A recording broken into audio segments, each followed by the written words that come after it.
Man tai rytas vakaras visiškai du skirtingi plaukimai, kaip pats vertini pirmąjį plaukimą ir dabar kur vakare buvo.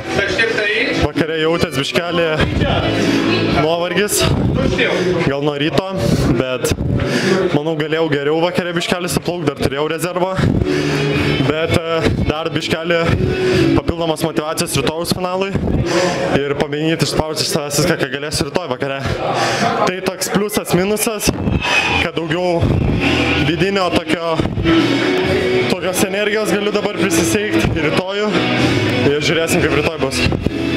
Nevykai į Europos čempionatą, ruošėsi būtent specialiai šioms varžyboms. Ar jautiesi, kad pataikai į formą? Manau taip, ryte kokį rezultatą pademonstravau. Buvo labai didelis pagirimas ir šiaip iškart jaudulys šiaip dažniausiai staig būna prieš varžybas pirmas startas, kada pamačiau, kad visai esu geresnėje formai, tai ir daugiau savimi pasitikėjimo ir labiau laukiu kitų startų. Ką tau reiškia, kai čempionatas vyksta būtent Lietuvoje?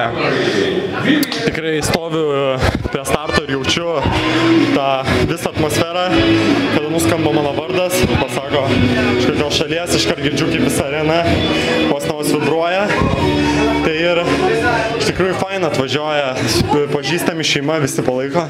Tai dar tokios motyvacijos biškelį, kad ne tai, kad nenuvil savęs, bet ir kad kitiems džiaugsmo būtų mano rezultatam. Tai ką, sėkmės rytoj finale? Ačiū labai.